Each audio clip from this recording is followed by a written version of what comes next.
자, 그럼 챕터 9의 실습을 해보겠습니다. 항상 그렇듯이 제일 먼저 필요한 라이브러리를 임포트를 하겠습니다. 대부분들 우리가 쭉 해왔던 것들이고요. 그 다음에 이번 챕터의 특이한 것이라면 scikit-learn에 있는 svm 모듈의 svc 클래스입니다.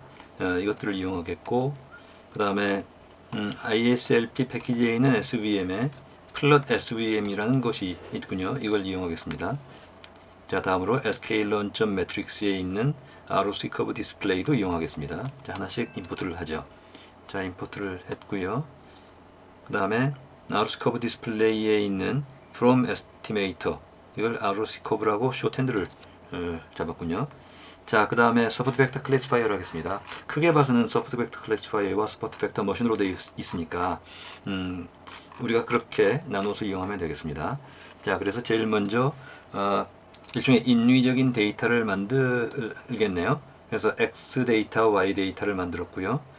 그런데 X 데이터, Y 데이터를 마이너스 1로 표시되는 데이터와 1로 표시되는 데이터 25개씩 만들었군요. 그리고 그것들을 시각화를 했습니다. 이렇게 만들었는데 실제 데이터의 내역도 우리가 볼 수가 있죠. 예컨대 Y 데이터인 경우는 이렇게 만들었고요. 마이너스 1인 데이터 클래스입니다. 마이너스 1 클래스의 데이터와 1 클래스의 데이터, 클래스 1 데이터. 자, 그 다음에 X 데이터를 보면 X 데이터의 랜덤 넘버로 만드는 것을 볼 수 있습니다. 그래서 그것들을 그림으로 보니까 이렇게 보였고, 이것들을 가지고 서포트 벡터 클래시파이어를 만들겠다는 것이죠. 자, 그래서 일단 SVC를 썼습니다. SVC를 썼고, 커널은 리니어 커널로 커널을 지정을 했군요. 그리고 피팅을 하고, 그래서 인스턴스가 만들어졌고, 여기 피팅을 시켰으니까 아예 데이터까지 해서 개수값까지 잡힌 것입니다. 자, 그것들을 가지고 플롯 SVM으로 플러팅을 했습니다. 그랬더니 이렇게 잡혔습니다. 지금 플러스 1, 마이너스 1 위의 데이터요. 너무 커서 그런가요? 6,6으로 나눠서 보고요. 그리고 이것을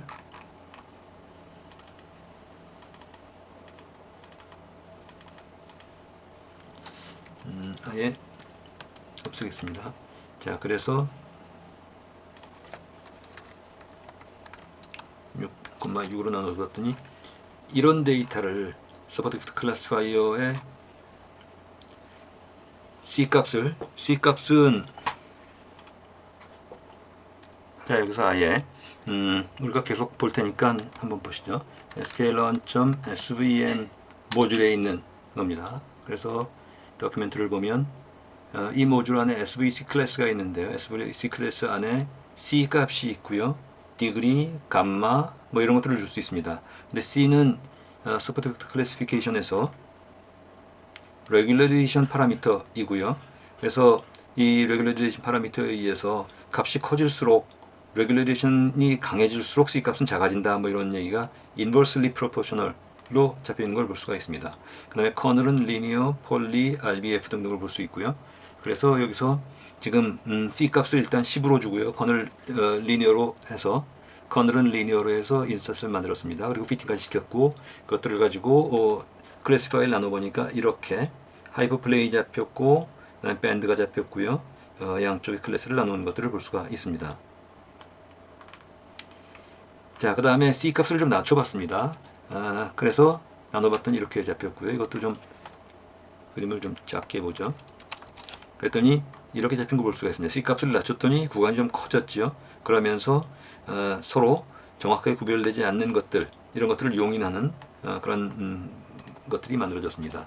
이때의 모델의 코에피션트는 이런 코에피션트인 것들을 알 수가 있죠. 모델의 내역을 알 수 있다는 얘기입니다. 자, 그 다음에 이번에 K폴드를 5로 했어요.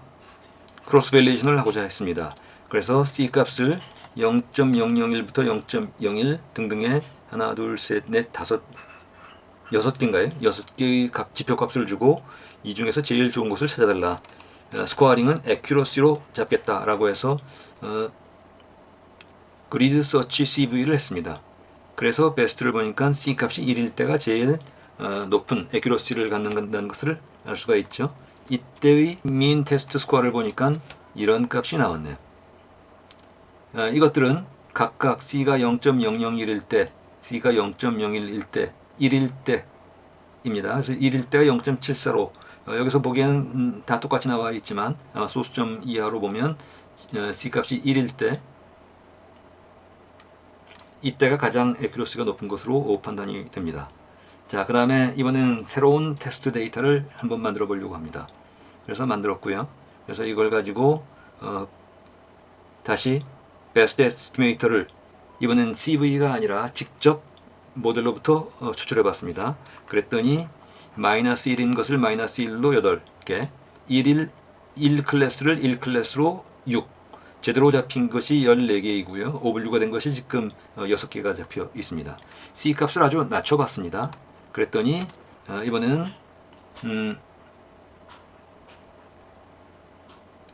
분류가 8과 6이었는데 2와 10이 되었네요. 좀 낮아진 것들을 볼 수가 있습니다. 자, 이번에는 클래스가 linearly separable 한 경우에 데이터를 새로 만들어 봤습니다. 그래서 이런 데이터를 만들었다고 보고 이 경우에 C 값을 아주 높이 주었더니 오분류가 아예 없어진 걸 볼 수가 있죠. C 값을 아주 높였더니 높였는데도 불구하고 C 값을 아주 높였는데도 불구하고 워낙 linearly separable 하기 때문에 오분류가 없이 완벽하게 잡힌 것들을 볼 수가 있습니다. 뭐 이렇게 된 것이죠. 자, 이번에는 C 값을 아주 낮춰봤습니다. 여전히 마찬가지이고 이렇게 됐네요. 자, 그 다음에 소프트 벡터 머신입니다. 소프트 벡터 머신에서 새로운 데이터를 만들었고요. 그리고 이걸 가지고 그림으로 봤습니다. 이런 그림이 나왔습니다. 자, 이런 경우에는 linearly separable 하지 않죠. 자, 이 경우에 어떻게 하는지를 한번 보도록 하죠. 자, 크로스 밸리데이션을 위해서 트레인 테스트 스플릿을 했고, 그 다음에 이걸 가지고 소프트 벡터 클래시파이어로 감마 1에 C 값 1 값으로 주고 피트를 시켰습니다. 그래서 그것들을 만들어 보니까 이렇게 만들어졌네요. 해당되는 하이퍼 파라미터에서 이런 분류가 되었습니다. 이 클래스와 나머지 클래스 이렇게 되었죠.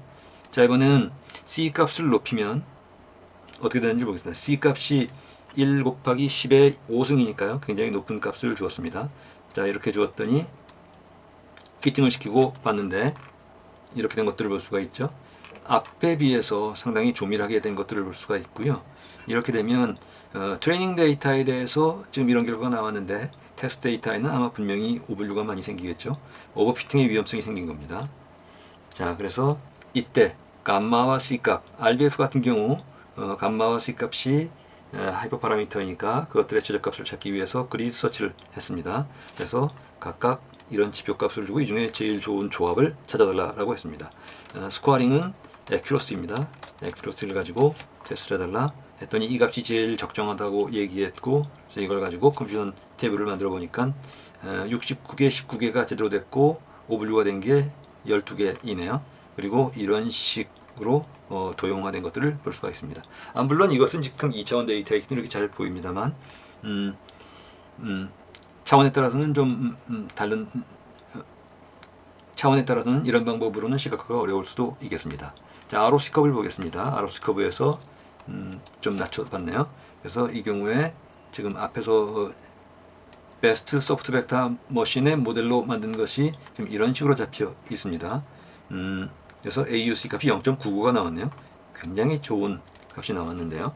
자, 이번에 감마 값을 좀 높여봤습니다. 감마를 50으로 주고 그러고 해봤더니 이런 식이 되었는데, 자, 이것 역시 지금 트레이닝 데이터에 대한 것이죠. 그래서 테스트에 대한 것은 감마 값을 조정해야 될 겁니다. 그래서 다시 보니까 이런 식으로 잡혔죠. 자, 트레이닝 데이터와 테스트 데이터에 대해서는 지금 0.90으로 나온 걸 볼 수 있고요. 그래서 여기에서도 소프트 벡터 머신에서도 이 테스트 데이터와 트레이닝 데이터 사이의 오버피팅의 위험성, 이런 것들은 크로스 밸리데이션으로 위에서 본 것처럼 적절한 값을 찾는 것이 중요한 것을 알 수가 있습니다. 자, 그 다음에 멀티플 클래스인 경우입니다. 그래서 데이터를 추가시켰죠. 데이터를 추가시켰고요. 그래서 보니까 이런 식이 됐습니다. 색깔별로 지금 그레이 레벨 데이터가 섞여 있어 만들어졌네요. 자, 여기에 대해서 지금 피팅을 시켰습니다. 피팅을 시켰는데 다만 이때 디시전 펑션 쉐입으로는 1 vs 1으로 했습니다. 뭐 그렇게 클래스의 개수가 많지 않기 때문에 이렇게 했고요. 그래서 나온 결과를 한번 보도록 하죠. 그랬더니 지금 3개의 클래스가 소프트 벡터 머신에 의했을 때 이렇게 잡힌 것들을 볼 수가 있습니다. 자, 이번에는 진 익스프레션 데이터를 이용하는 것들을 보죠. 칸 데이터라고 해서 290명인가요? 에 대해서 이 유전자 발현 데이터입니다. 그 데이터에 대해서 데이터를 가지고 왔고 쉐입을 보니까 이렇게 되어 있습니다.